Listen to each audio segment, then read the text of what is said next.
राम राम।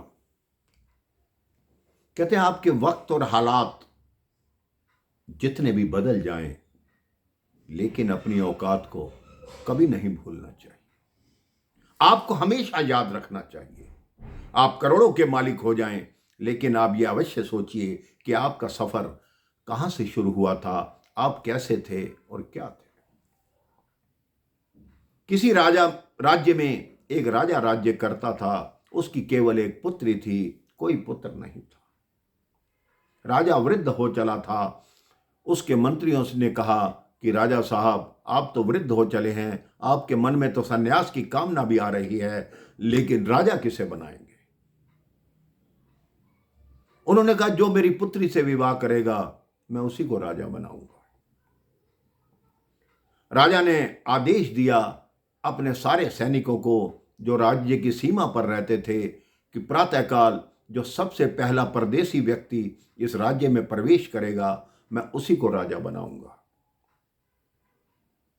प्रातःकाल ही सैनिक एक ऐसे युवक को पकड़कर लाए जिसके कपड़े फटे हुए थे। उन्होंने कहा, जी यही है परदेसी जिसने इस राज्य में प्रवेश किया है। राजा ने कहा, चाहे जैसा भी है, मैंने वचन दिया हुआ है, अब इसी को राजा बनाऊंगा। राजा ने तुरंत उसको स्नान करवाया, उसके वस्त्र बदलवाए, अपनी पुत्री का उसके साथ विवाह किया और उसको अपने देश का राजा बना दिया। राजा स्वयं वन गमन को चला गया, सन्यास के पद पर चला गया। अब वो राजा सारे विभाग भली भांति संभालने लगा। हर विभाग का अलग मंत्री था, वित्त की व्यवस्था अलग देखता था और बाकी राज्य की व्यवस्था अलग अलग मंत्री देखते थे। सबके अलग अलग भंडार थे, सबकी चाबियां उनके पास थी।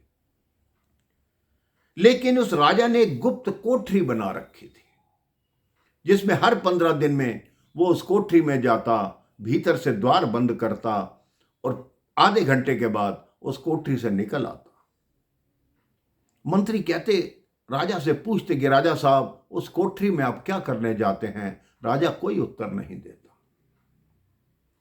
बहुत समय बीत गया, लगभग 2 वर्ष हो गए।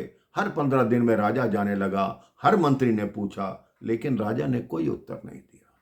अब सब मंत्रियों ने मिलकर सलाह की कि महारानी को बोलते हैं, महारानी इनसे पूछ सकती हैं कि ये उस कोठरी में क्यों जाते हैं और उस कोठरी में क्या रखा हुआ है, जबकि सारे विभाग हम संभालते हैं। अब जब महारानी ने पूछा तो राजा ने कोई उत्तर नहीं दिया। महारानी ने अन्न जल त्याग दिया, राजा से रूठ गई। राजा ने कहा, अगर तुम्हें जानना ही है तो मेरे साथ चलो। सारे मंत्रियों को भी बुलाया कि आप सब भी जानना चाहते हैं कि उस कोठरी में क्या है, तो मेरे साथ चलो। उसने उस कोठरी का द्वार खोला, देखा उस कोठरी में कुछ भी नहीं था, केवल एक कील पर उसके वो फटे हुए वस्त्र टंगे हुए थे। राजा ने कहा, जब मेरे मन में अहंकार की भावना आती है, घमंड की भावना आती है, तो मैं 15 दिन बाद यहां आता हूं, थोड़ी देर राजा के वस्त्र उतार देता हूं और ये वस्त्र पहन लेता हूं कि मेरी औकात यही थी। ये तो राजा जी ने कर्म किया जो मुझे इस पद पर पहुंचा दिया। इस वस्त्रों को पहनते ही मेरे मन से अहंकार और अभिमान के भाव दूर हो जाते। तो मेरे भाई बहन, ये कहानी छोटी सी है, लेकिन हमें यही बताती है कि हमें अपनी औकात हमेशा याद रखनी चाहिए। अपनी औकात से बढ़कर अहंकार या अभिमान के मद में कभी नहीं डूबना चाहिए। हमेशा प्रभु के चरणों में अपना ध्यान लगाए रहना चाहिए। राम राम, जय श्री राम।